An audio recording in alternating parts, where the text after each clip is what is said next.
So this chair I'm sitting in looks like an ordinary, regular rocking chair, right? It's actually a very special rocking chair. This is the one that my mom rocked me in, and I was her baby, her last of 3. And so we rocked a lot. Like, I can still remember rocking with my mom in this chair. So I was at least 4. Special chair, special times.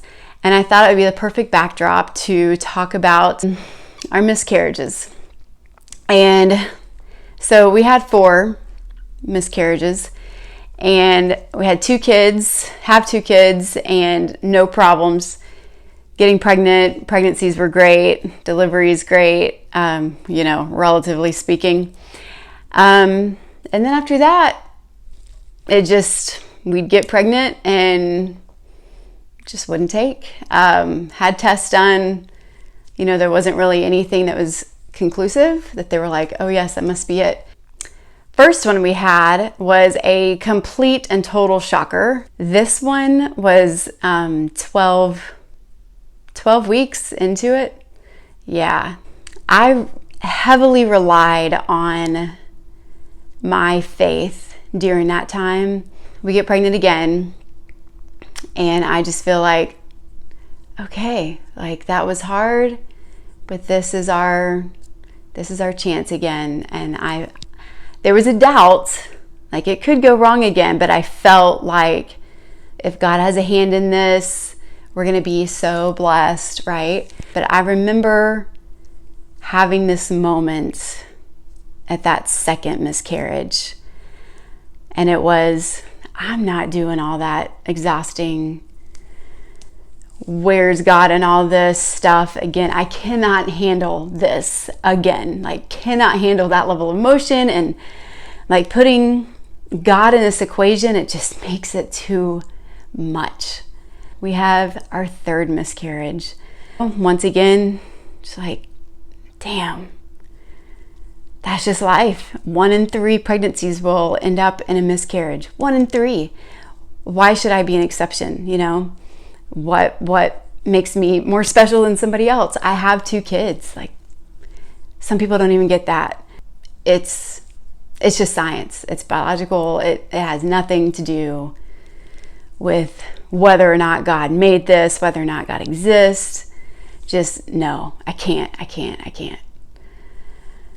And that was a survival tactic that worked pretty well for me, that got me through that time without just losing it, But then I got pregnant with number 4, and kids were around 7 and 9 by this time. But with this pregnancy, again, I'm trying to be as careful as I can, but especially moms who have had this, like, you find out and immediately, like, you're getting a van that day, or this is going to happen, you're not going to get it that day, but you've made plans. And no matter how much you try to protect your heart, that kid is already a part of your life. I kept it under wraps for a long time. We heard the heartbeat early. I felt like it was a good sign, but I'm still keeping it under wraps. By the end of 13 weeks, we first share with the kids, and they're just, of course, elated. At first they think, we're getting a dog? No, we're getting a kid. And they were even happier about that. I wasn't sure for a second. 16-week appointment. We go in. I'm lying there, and she's not saying anything. And the doctor, and okay, it's kind of quiet, and I say, is everything okay? I don't hear a heartbeat. I'm holding it together.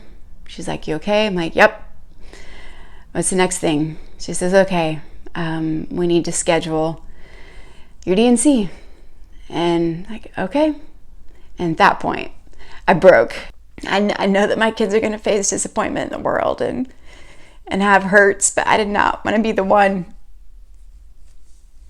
to introduce them to that, And that's where they had to learn first about real hurt and disappointment in life. We always had the thought to adopt or foster, to adopt, and for whatever reason, God, the universe, it was not for us at that time, and it may never be. This 4th miscarriage, because of the nature of it, and because it wasn't just in my heart and in my life, but now my kids know. It's almost like it opened up my heart again and softened my heart in a weird way. You would think it would have gone the other way, but keep hardening. But no, it wasn't a hardening. It was a softening. And I can't even explain to you like how I was able to let some kind of faith back into my life again. Not the same faith I had. This is a better faith. This is a more complicated, nuanced, I don't know faith, but I know that I don't know. I kept having clear pictures of my grandmother. She was the sweetest, strongest woman, and I lost her right after we got married. And clear as day, during the day, it wasn't even like dreams, during the day, I would see her face like at the forefront of my mind. I just saw her smiling at me, like, I know, like a knowing smile, you know. And I knew that she had my babies, that they were in her care, and maybe others, but she was just the one I saw. And whether or not that's actually true, no one's ever lived to tell it, but I'm hanging on to that. I'm hanging on to that. And if it's not, well, I won't know the difference, right? But I'm hanging on that those babies were all here for a reason, and that they were no mistake, and that they're waiting for us one day.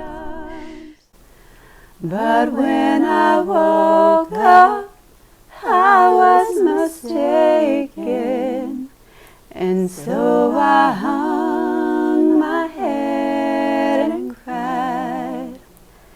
You are my sunshine, my only sunshine. You make me happy